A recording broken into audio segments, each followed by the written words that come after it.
बंद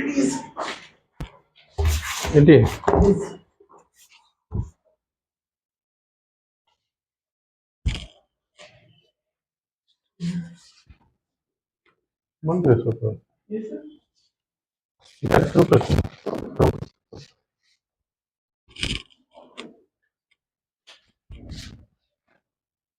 आपका चैप्टर 10 है शहरी मतलब अंग्रेजी शासन एवं शहरी बदलाव। पहले अंग्रेजी शासन समझ लेते हैं कि अंग्रेजी शासन कहाँ से कहाँ तक था।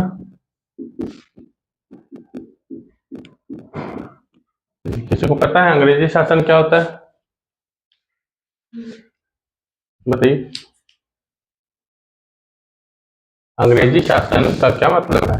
अंग्रेजों ने जो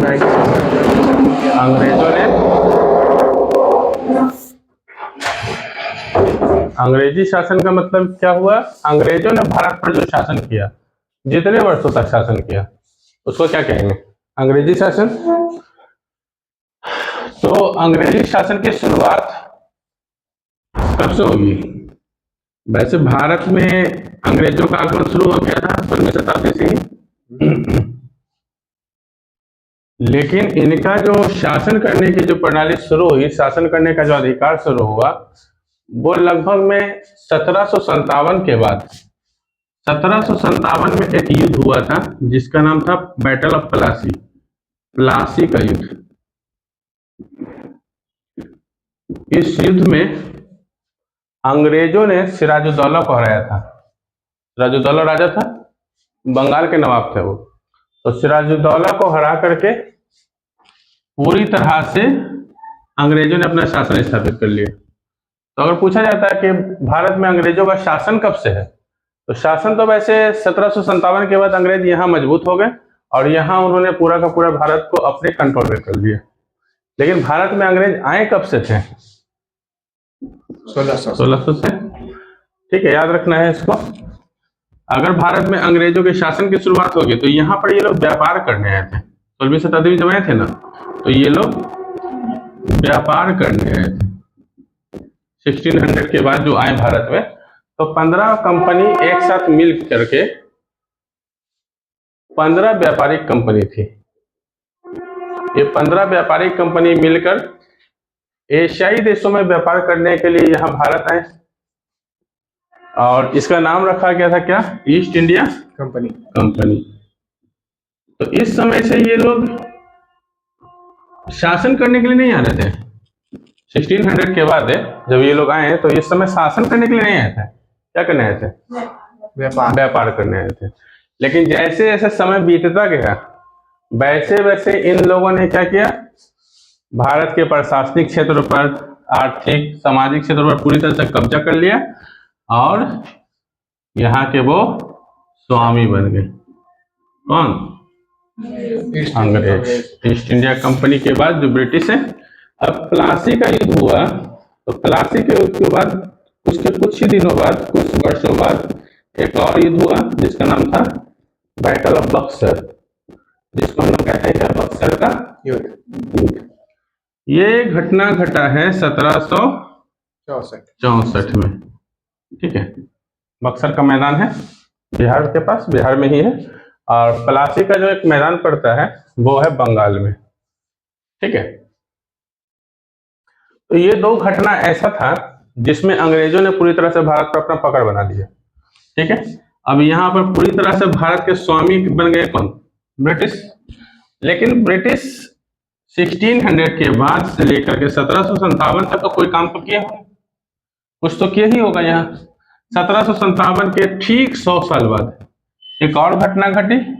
बताइए कौन सा? बक्सर के 100 साल बाद, 1757 के ठीक 100 साल बाद अंग्रेजों के खिलाफ एक विद्रोह हुआ। बताइए क्या नाम था उस विद्रोह का? 1757 के बाद ठीक 100 साल बाद एक विद्रोह हुआ, 1857 का विद्रोह।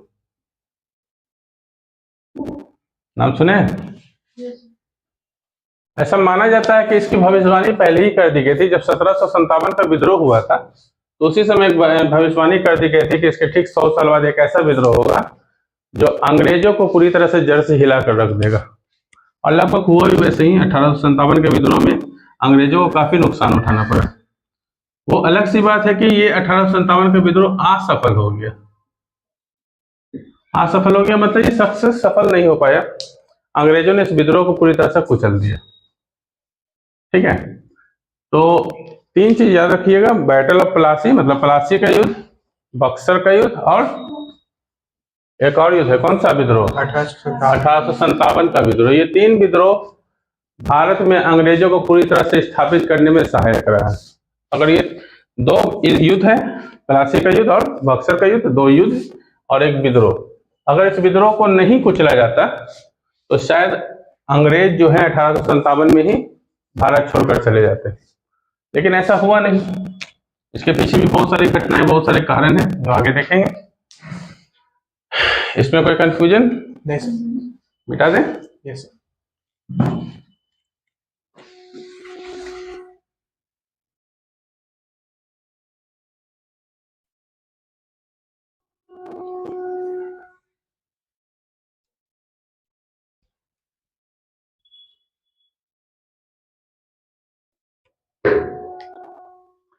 अब देखते हैं यहाँ अंग्रेजों का आगमन जो हुआ है भारत में, अंग्रेजों का आगमन, तो ऐसा नहीं कि भारत में अंग्रेज आए हैं, उसके पहले भी कोई विदेशी नहीं आए, ऐसा नहीं है। भारत में अंग्रेजों के आने से पहले से ही एक और विदेशी भारत में व्यापार कर रहे थे। कौन थे? तो अंग्रेजों से ठीक पहले भारत में पुर्तगाल के व्यापारी लोग आए थे, पुर्तगाली व्यापारी। एक व्यक्ति हैं जिनका नाम है वास्को डी गामा, नाम सुने होंगे? Yes sir.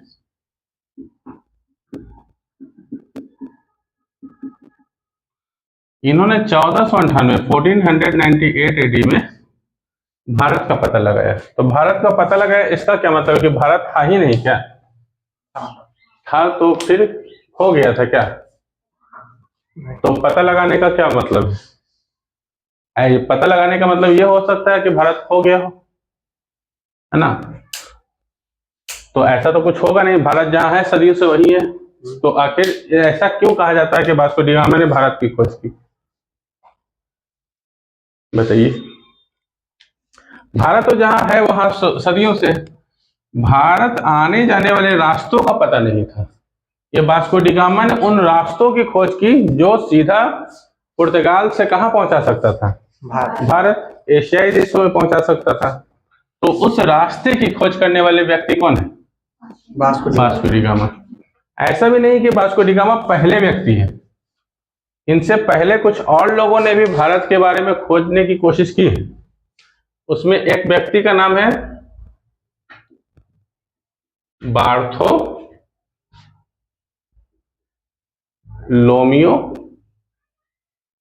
डियाज।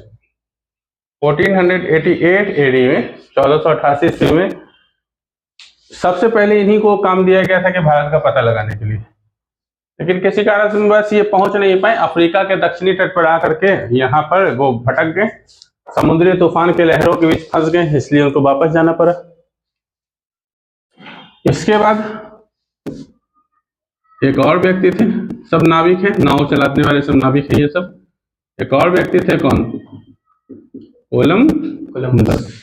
इन्हें भी भारत खोजने का ही काम दिया गया था, लेकिन ये पहुंच गए कहाँ? अमेरिका। एक नई दुनिया की खोज कर देते हैं गलती से, बाद में उसका नाम अमेरिका पड़ता है। वैसे उस समय जब खोज हुई तो इसका नाम रखा गया था क्या? नई दुनिया, न्यू वर्ल्ड। बाद में समय के साथ उसका नाम अमेरिका पड़ा। अमेरिका पड़ा है कि एक व्यापारी थे, उस व्यापारी का नाम था अमेरिगो वेस्पुसी, नाम याद रखिएगा। इसी व्यापारी के नाम पर सम्मान देने के लिए अमेरिका का नामकरण कर दिया गया। ठीक है, तो बार्थोलोमियो डियाज, कोलंबस और कौन? Vasco D gamma. तो ऐसे क्या बात है कि जो पहला आदमी था वो भारत नहीं पहुंच पाया, दूसरा नहीं पहुंच पाया, तीसरा कैसे पहुंच गया? क्या रीजन रहा होगा?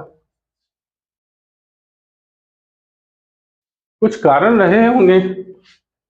बार्थोलोम्यू डियाज के बारे में हमने बताया कि ये कारण क्या था कि जब भारत को खोजने चले थे तो अफ्रीका के समुद्री तट पर जब पहुंचते हैं तो बहुत तूफान आया, बहुत तूफान। वहां पे तूफानों का ही द्वीप इसका नाम पड़ गया। इन्होंने नाम रख दिया उत्तमाशां द्वीप, तूफानों का द्वीप, आशाओं का द्वीप।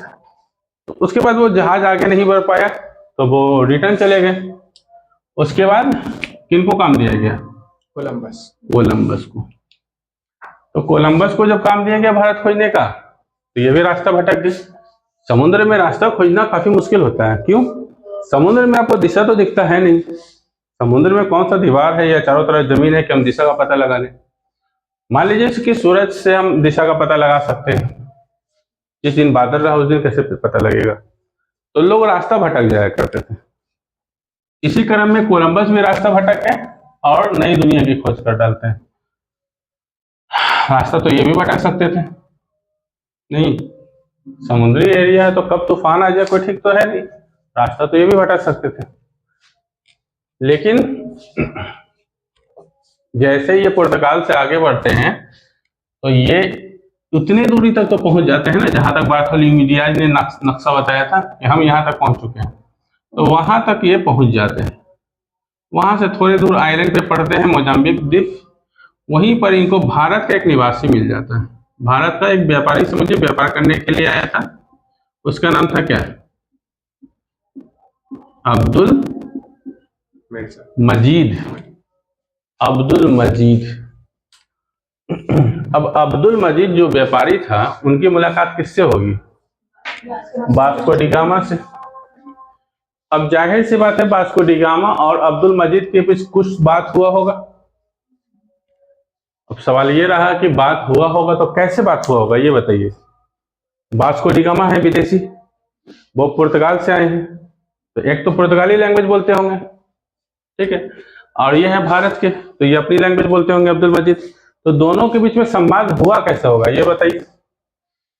अगर हम कहीं चले जाएं विदेश तो उसकी अपनी एक भाषा होगी। वो जब बोलेंगे तो हमको समझ में नहीं आएगा, हम जब बोलेंगे तो उनको समझ में नहीं आएगा, क्योंकि हम लोग इन लोगों की क्षेत्रीय भाषा होती है। तो कैसे बात विवाद हुआ होगा, कैसे संवाद हुआ होगा, कैसे वास्को डी गामा को पता चला होगा कि ये भारत के ही है, कैसे अब्दुल मजीद समझे होंगे कि इनको कहाँ जाना है? कुछ तो बात संवाद हुआ होगा ना।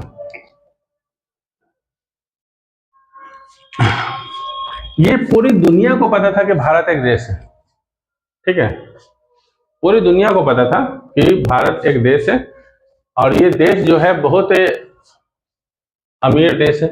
यहाँ जब व्यापार किया जाता है, कोई भी देश यहाँ व्यापार करने आते हैं तो वो पूरी तरह से अमीर हो जाते हैं, मतलब कि पूरी तरह से सफल हो जाते हैं और अपने देश को भी अमीर कर देते हैं। इसलिए तो भारत को सोने की चिड़िया कहा जाता था। इसका मतलब ये नहीं है कि सिर्फ वास्को डी गामा ही पहली बार भारत आए हैं। अभी हमने क्या बताया कि भारत के बारे में लोगों को पहले से पता था कि यहाँ के जो लोग, जो व्यापारी, जो देश इस देश के साथ व्यापार करेगा वो बहुत ज्यादा सफल रहेगा, अमीर हो जाएगा, अपने देश को भी परिपूर्ण कर देगा। तो इसका मतलब तो यही रहा कि वास्को डी गामा से भी पहले भारत में व्यापार होता था विदेशियों का, तो बिल्कुल होता था। कई जमाने पहले प्राचीन काल में भारत का व्यापार कुछ देशों के साथ हुआ करता था, जिसमें एक देश है मिस्र और एक देश है इटली। इटली में एक जगह पड़ता है जिसको हम लोग कहते हैं वेनिस, हम सुने। ये दोनों देश भारत के साथ बहुत सदियों पहले से व्यापार करते आए हैं। तो सदियों पहले से व्यापार करते आए हैं तो इन लोगों ने भारत की ख्याति को दुनिया तक पहुंचाया है कि एशियाई देश में भारत एक ऐसा देश है जिसको सोने की चिड़िया कहा जाता है। यहाँ से हम लोग व्यापार करते करते हम लोगों ने अपने आप को परिपूर्ण कर लिया है। तो खबर फैलता फैलता फैलता फैलता पूरे यूरोपीय देश में तो फैलेगा ही। उसके बाद कई सदी बीत गए, इन लोगों का व्यापार खत्म हो गया। सदियां बीत जाने का मतलब क्या है? कई सौ साल बीत गए। कई सौ सालों के बाद जब रास्ता वेनिस जानते थे और मिस्र जानते थे तो इन्होंने तो नक्शा बनाया नहीं, तो फिर पता कैसे चलेगा? जब नक्शा बना नहीं है तो फिर कुछ आने वाले समय में कुछ देशों को तो ये तो एहसास होगा ना कि हमको व्यापार करना है भारत के साथ या एशियाई देशों के साथ व्यापार करना है, तो वो क्या करेंगे, भारत की खोज। भारत तो पहले से ही है, अभी हम बताया कि वहाँ मिस्र और वेनिस के लोग व्यापार करते थे, भारत तो पहले से ही स्थित है, रास्ता पता नहीं है।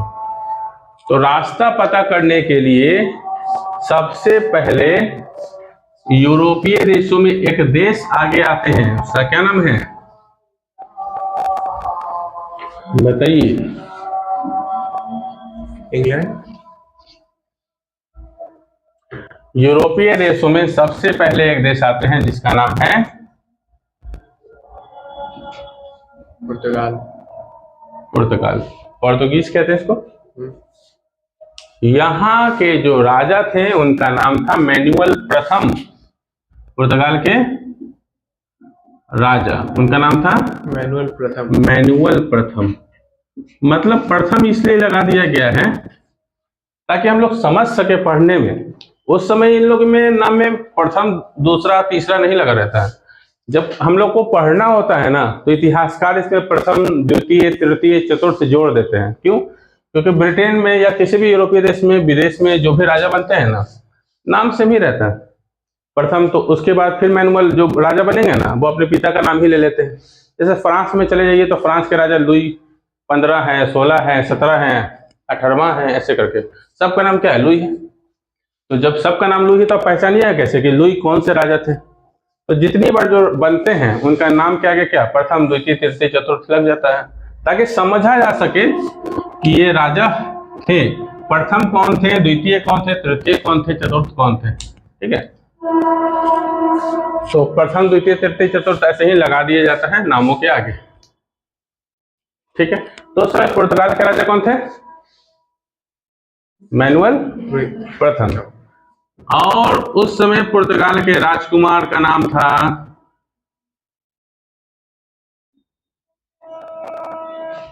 नाम सुने? हाँ। क्या नाम था इनका? हेनरी। यहाँ के राजकुमार को आर्किड्यूक हेनरी फ्रांसिस, इसको हेनरी कहते हैं, हेनरी द क्या, नेविगेटर। अब बात ये रहा कि हेनरी तो चलिए इसका नाम हो गया, इसके राजकुमार का नाम क्या हो गया, हेनरी, लेकिन इनके नाम में द नेविगेटर क्यों जुड़ गया, क्या रीजन है? नेविगेटर आखिर होता क्या है? जो रास्ता दिखाता हो। मोबाइल पर देखे होंगे एक नेविगेटर होता है, जीपीएस मैप होता है, वहां पर नाम डालिए, वो आपको रास्ता, आप जैसे जैसे चलेंगे वैसे वैसे रास्ता दिखाता रहेगा, तो वो नेविगेशन है। तो इसीलिए इनका नाम पड़ा, इतिहासकारों ने इन्हें क्या नाम दिया, हेनरी द नेविगेटर। इसका मतलब ये नहीं कि उन्होंने ही नाम रख लिया, इतिहासकार सम्मान देने के लिए इन लोगों के नाम में कुछ जोड़ देते हैं। ठीक है, तो इसका मतलब ये रास्ता दिखाने वाले थे, पथ प्रदर्शक थे, इसलिए इनके नाम में क्या जुड़ा, द नेविगेटर। नेविगेटर इसका मतलब ये रास्ता दिखाएंगे। तो यही वो व्यक्ति हैं जो भारत के साथ व्यापार करना चाहते थे, क्योंकि इनकी स्थिति उस समय बहुत खराब हो चुकी थी, आर्थिक स्थिति दयनीय थी लगभग में। तो भारत के साथ व्यापार अगर करते, ये एशियाई देशों के साथ व्यापार करते तो इनकी स्थिति बहुत अच्छी हो सकती थी। तो अब बात ये रहेगा कि हेनरी द नेविगेटर व्यापार के लिए एक और देश से हाथ मिलाते हैं, उनका उस देश का नाम है क्या, स्पेन। स्पेन की एक महारानी है, उनका नाम इसाबेल। ठीक है, तो हेनरी द नेविगेटर सबसे पहले भारत का पता लगाने के लिए एक व्यक्ति को भेजते हैं 1488 में, उनका नाम अभी हमने लिखा था क्या, कोलंबस। 1488 में उनका नाम था बार्थोलोमियो क्या, डियाज। तो जब इनको भेजा गया तो ये राजकुमार के खर्चे पे, राजा के खर्चे पे ही जाएंगे पता लगाने के लिए, नाविक हैं। तो मान के चलते हैं ऐसे, ये यूरोपीय देश है, ये पूरा यूरोप है, तो यहाँ पुर्तगाल है, तो यहाँ से ये जो है ये आपका अफ्रीका महादेश है, सिर्फ समझाने के लिए बता रहे हैं। तो यहाँ से ये नदियों के रास्ते, समुद्र के रास्ते होते हुए पहुंचेंगे कहाँ? ये क्या है? अफ्रीका महादेश। यहाँ पर पहुंचने के बाद देखिए ये डायरेक्ट तूफान यहाँ से बहुत तेज होने के कारण क्या हुआ, ये आगे नहीं बढ़ पाए, क्योंकि आगे ही तो एशिया है। ये महादेश क्या कहलाएगा? तो आगे एशिया है। तो हम अगर इसको पार कर लेते, ये कौन, बार्थोलोमेव डियाज, तो हो सकता है कि भारत का पता चल जाता, भारत कहाँ है इसके बारे में जानकारी मिल जाती। लेकिन तूफानों से डट नहीं पाए, तूफानों से डरकर ये आगे नहीं जा पाए, तो क्या हुआ, ये फिर इनको लौटना पड़ गया। तो जो तूफानों को पार करेंगे उन्हीं को तो रास्ता मिलेगा। तो तूफानों को पार करने वाले व्यक्ति कौन थे? Vasco D gamma. ठीक है। इसके बाद 1492 में किसे भेजा गया? कोलंबस को। कोलंबस को भी जाना था कहाँ? भारत। लेकिन वो पहुंच गए कहाँ? अमेरिका। अमेरिका। उस समय अमेरिका का नामकरण नहीं हुआ था, ये अब दो भागों में बटा हुआ है, उत्तरी अमेरिका और दक्षिणी अमेरिका। तो कोलंबस ने गलती से ही एक नए देश की खोज कर दी। ठीक है, गलती से ही सही, लेकिन एक नए देश की खोज कर दी। और जब यहाँ पहुंचते हैं तो वो खुशी से उछलने लगते हैं कि हमने भारत का पता लगा लिया। वहां के रहने वाले लोगों को इन्होंने नाम दिया रेड इंडियन। कहाँ के रहने वाले लोगों को? अमेरिका के। अमेरिका के रहने वाले जो मूल निवासी थे उनको इन्होंने नाम दिया क्या? Red Indian. क्यों नाम दिया, इसका क्या रीजन है? उन्हें लगा कि भारत है तो इंडियन तो कह दिया, लेकिन ये अपने पूरे बॉडी पे लाल मिट्टी लपेटे रहते थे। एक तरीके का मेकअप समझ सकते हैं, वो लाल मिट्टी का वो मेकअप किए रहते थे। तो लाल मिट्टी से लपेटे होने के कारण इनका नाम पड़ गया क्या? Red Indian. आज भी अमेरिका के मूल निवासियों को रेड इंडियन ही कहते हैं। ठीक है ना।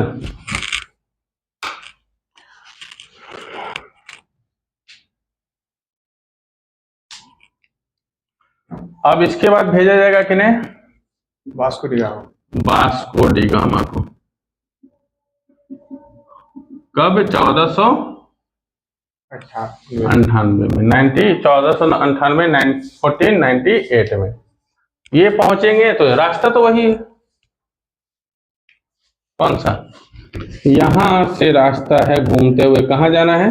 अफ्रीका। यहां तक के रास्ता का तो पता लगा ही चुके थे वो बार्थोलोमेव डियाज। यहां पर पहुंचने के बाद उनको पहुंचना कहाँ है? भारत। लेकिन बात ये रहेगा कि इतना घूमने की क्या जरूरत है इनको? यहां से सीधे तो एशिया आ ही सकते थे, वो शॉर्ट रास्ता पड़ता, तो क्यों नहीं गए? कुछ रीजन भी तो रहा होगा। इतना घूमने की क्या जरूरत है? हर व्यापारी को चाहिए छोटा रास्ता, तो ये इन्होंने इतना बड़ा रास्ता क्यों चुना? क्या रीजन रहा होगा, बताइए। इतना बड़ा रास्ता चुनने के पीछे कुछ तो बात रही होगी ना। हर चीज के पीछे कुछ तो कारण रहता ही है।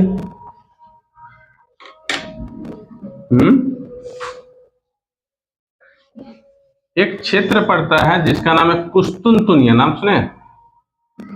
नहीं, ऑटोमन एम्पायर में वो आता था। ऑटोमन एम्पायर का भी नाम नहीं सुने होंगे, नहीं ना? आप लोग भी नहीं सुने? चलिए बताएंगे फिर कभी ऑटोमन एम्पायर के बारे में। जाना कहाँ है? पहले तो यूरोपीय देश है, समझ लीजिएगा। यहां से हमको एशियाई देशों में न जाना है।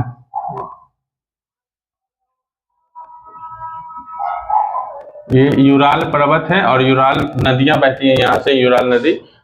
तो एशिया को यूरोप से यूराल पर्वत जोड़ती है, या यूराल नदी कह सकते हैं, उसके नीचे नदी बहती है वो जोड़ती है।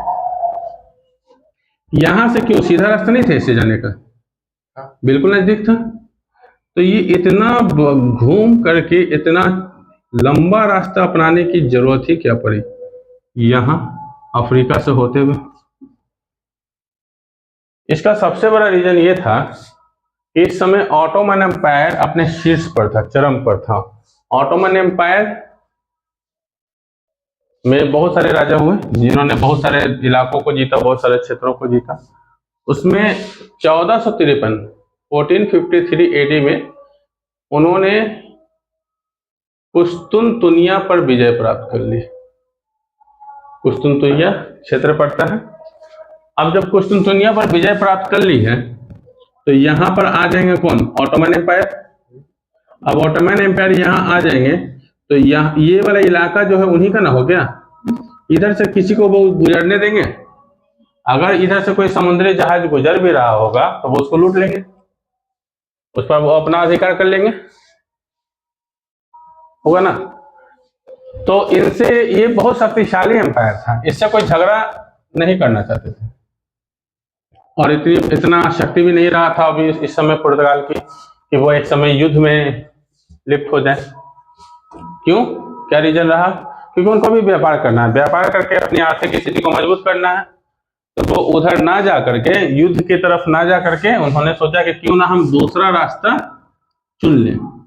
ये छोटा रास्ता है लेकिन ये खतरे से भरा हुआ है, ठीक है। तो उस खतरे को दूर करने के लिए उन्होंने एक नया रास्ता खोजा।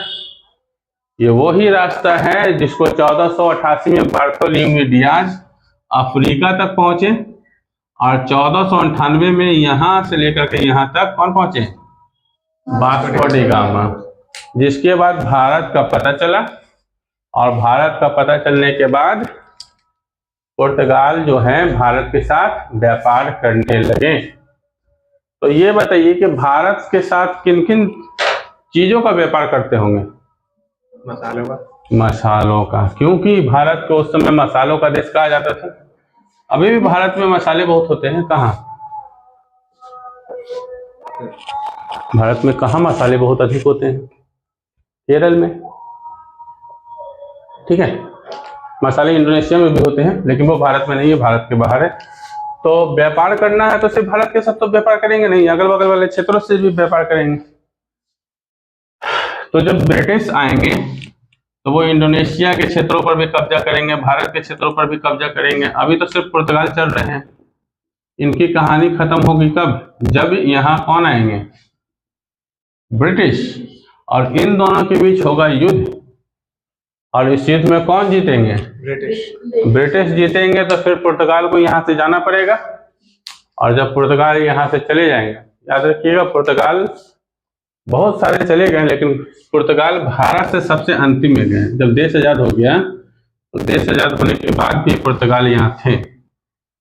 उसकी कहानी बाद में बताएंगे, अभी तो शुरुआत है। अब यहाँ पुर्तगाल और ब्रिटिश के बीच में जब युद्ध होगा तो पुर्तगाल का अधिकार भारत से क्या होगा? खत्म। और पूरा का पूरा अधिकार किस पर? ब्रिटिश का। ऐसा नहीं कि ब्रिटिश ही सिर्फ थे भारत में, विदेश से यहाँ बहुत सारे व्यापारिक कंपनियां आई हैं। जैसे सबसे पहले पुर्तगाल आए, ठीक है, अंग्रेज आए, डच आए, डेनिश आए, फ्रांसीसी आए, ऐसे बहुत सारे, स्वीडिश हैं, ठीक है। इतने सारे व्यापारिक कंपनियां भारत में आ करके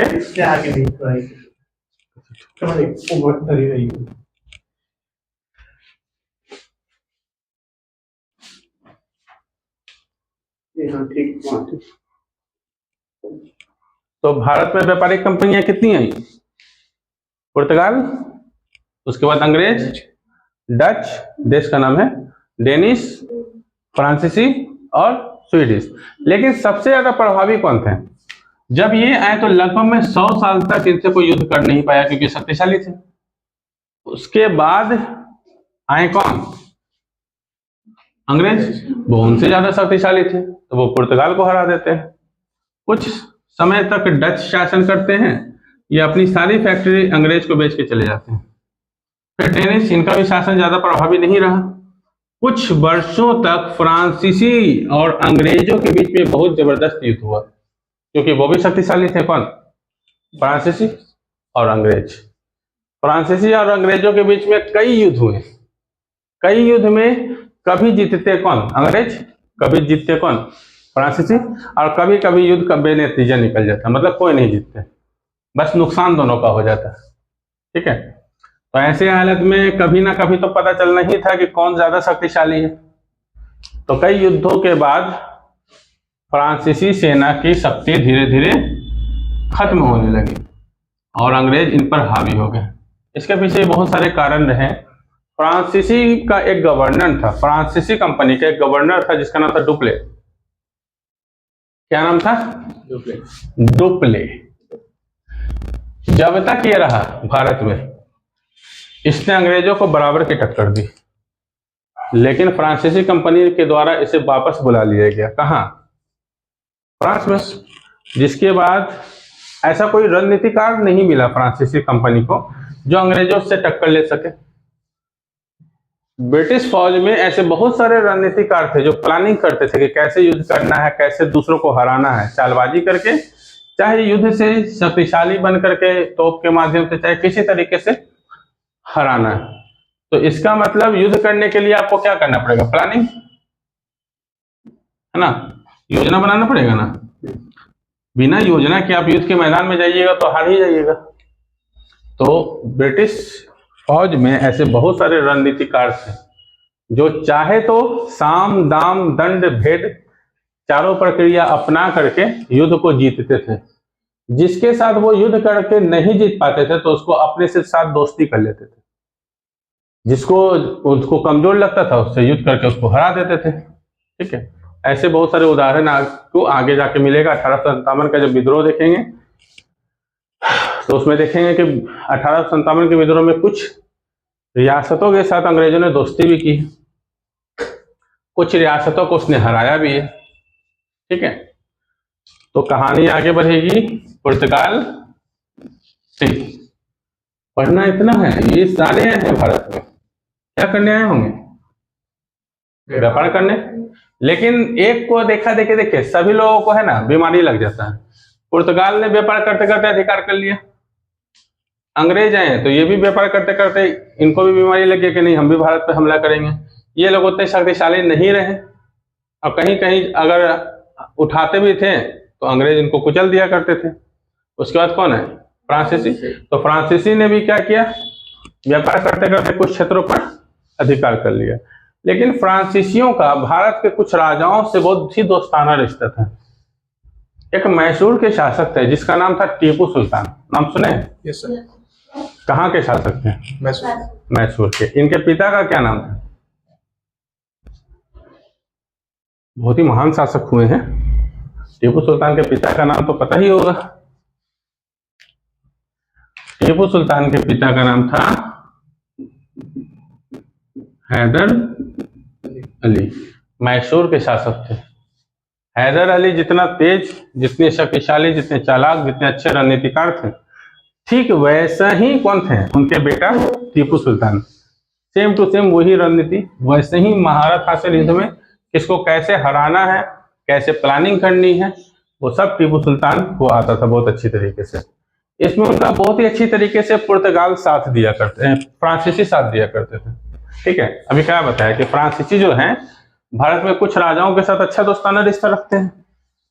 उसमें एक मैसूर के शासक हैदर अली, टीपू सुल्तान भी थे। टीपू सुल्तान की कहानी आगे। पहले हम लोग कहाँ हैं? पुर्तगाल में। तो पुर्तगाल में जो पहुंचे, पुर्तगाल से भारत पहुंचे कौन? क्या नाम था? Vasco D gamma. और वास्को डी गामा को भारत पहुंचाने वाला वो व्यक्ति कौन था? अभी अभी तो बताया है। हेनरी नहीं, अभी बताया ना कि पुर्तगाल में जो वास्को डी गामा है उनको भारत का रास्ता नहीं पता है। तो भारत का रास्ता उनको एक व्यक्ति ने दिखाया। उस व्यक्ति का क्या नाम था? उस इंसान का क्या नाम था? आप ये सोचिए कि अगर वो व्यक्ति वास्को डी गामा को नहीं मिलता तो क्या भारत पर इतना क्रूरता का शासन होता? इतने सारे लोग आ पाते? नहीं आ पाते। लेकिन कभी ना कभी तो भारत की खोज कोई ना कोई करते ही। तो यही सही, पुर्तगाल ही। पुर्तगाल नहीं करते तो ब्रिटिश करते। लेकिन भारत की खोज करने वाले लोग ये सिर्फ अकेले नहीं हैं, ऐसे बहुत सारे लोग हैं। बहुत सारे देश भी भारत की खोज करने में अधूरे रह गए, लेकिन खोज लोग कर रहे थे कि उस देश के साथ व्यापार करना है। जो देश उसके साथ व्यापार करेगा वो देश सुखी संपन्न हो जाएगा। तो वास्को डी गामा को भारत का पता बताने वाले एक व्यक्ति थे जिसका नाम था क्या? अब्दुल मस्जिद मस्जिद मजीद अब्दुल मस्जिद नहीं, अब्दुल मजीद। इन्होंने भारत का रास्ता बताया किसको? Vasco D gamma. वास्को। फिर वहीं पे सवाल आकर के अटक जाएगा कि वास्को डी गामा को दूसरा लैंग्वेज आता है और अब्दुल मजीद को दूसरा लैंग्वेज आता है। तो अब्दुल मजीद ने भारत का रास्ता कैसे बताया होगा और वास्को डी गामा ने उनसे पूछा कैसे होगा? ये सवाल हो सकता है। अब ये भी नहीं कहा जा सकता है कि भारत वास्को डी गामा आ चुके थे तो उनकी लैंग्वेज आप सीख चुके हैं, क्योंकि वो तो खुद ही रास्ता खोजते खोजते जा रहे हैं। तो भारत का लैंग्वेज उनको पता हो ही नहीं सकता, संभव नहीं है। तो जाहिर सी बात है कि दोनों का पहली मुलाकात है, और पहली मुलाकात में यह भी संभव नहीं है कि अब्दुल मजीद को पुर्तगाली लैंग्वेज आता हो, क्योंकि भारत और पुर्तगाल पहली बार मिल रहे हैं, रास्ता पता है नहीं। ये हो सकता है कि हाँ व्यापार 2-3 बार हो चुका है तो हम उसकी लैंग्वेज थोड़ा बहुत जान जा सकते हैं, लेकिन दोनों तो पहली बार आ ही रहे हैं रास्ता खोजते खोजते। तो फिर कैसे संभव है कि आप कैसे संवाद कीजिएगा किसी विदेशी के साथ कि आप रास्ता बताइए? ना उसकी लैंग्वेज हमको पता है, ना मेरी लैंग्वेज आपको पता है। सोचिए क्या हो सकता है। अगर आपके सामने कोई विदेशी आ जाए तो आप लोग कैसे बात करेंगे? फ्रांसीसी ही कोई लोग आ गए, कुछ लोग, तो उसकी बात तो आप लोग समझिएगा नहीं। अगर वो पानी भी मांग रहा है तो हमको तो उसको तो इशारा करना पड़ेगा। आप भी बात कीजिएगा तो इशारे में ही बात कीजिएगा, यही एक माध्यम है, सांकेतिक माध्यम। तो उन लोगों ने सांकेतिक माध्यम का यूज किया, इशारों के माध्यम से नक्शा और भारत जैसे देश का नाम उन्होंने बताया। तो बस वही इशारे में अब्दुल मजीद को समझ में आया कि अच्छा ये भारत के बारे में जानना चाहते हैं। तो इन्होंने भी इशारे में बताया कि हम भी वहीं से होंगे। ठीक है, बोल तो सकते नहीं है, बोलेंगे भी तो समझ में आएगा ही नहीं। तो ये सांकेतिक भाषा में इन लोगों की बात हुई, क्योंकि भारत एक छोटा मोटा देश नहीं था, एक शख्सियत देश था वो, ठीक है, एक प्रभावी देश था। भारत के बारे में विदेश में बहुत देश जानते थे। तो अगर आप भारत का नाम भी ले लेंगे ना तो अब्दुल मजीद को समझ में आ जाए कि ये लोग भारत जाना चाहते हैं। तो ऐसा संभव है कि वास्को डी गामा बात करते करते भारत के बारे में उनको बता रहे हो, भारत तो बोल ही सकते हैं। तो ये समझते होंगे कि भारत तो अपना ही देश है, हिंदुस्तान अपना ही देश है। ठीक है, इंडिया जब ब्रिटिश आएंगे तब नाम पड़ेगा इंडिया, तो अभी तो नामकरण इंडिया हुआ ही नहीं है। ठीक है, यहाँ आएंगे ना ब्रिटिश तब इंडिया नाम हो पड़ेगा। तो ये भारत देश के बारे में पता नाम से सांकेतिक भाषा में पता चला होगा, और वो सांकेतिक भाषा में ही साथ चले होंगे और भारत पहुंचे होंगे। कौन? Vasco D gamma. ठीक है, अब जब वास्को डी गामा पहुंचते हैं तो भारत में कहाँ पहुंचते हैं? भारत में कहाँ पर पहुंचते हैं? वास्को डी गामा भारत में पहुंचते हैं केरल के पास एक जगह पड़ता है, उसका नाम है कालीकट। अभी ये बंदरगाह है। बंदरगाह क्या होता है? जहाज, ढेर सारे जहाज। कौन से जहाज? व्यापारिक जहाज, पानी वाले ना। वो जहाज एक स्टेशन टाइप का रहता है, वहां रुकते हैं और वहां से बहुत सारे सामान उतरते हैं, चढ़ते भी चढ़ाए जाते हैं, तो वो बंदरगाह कहलाता है। तो इस यहाँ के राजा थे, कालीकट के एक राजा थे जिसका नाम था क्या? जमोरीन। कालीकट के राजा का क्या नाम था? जमोरीन।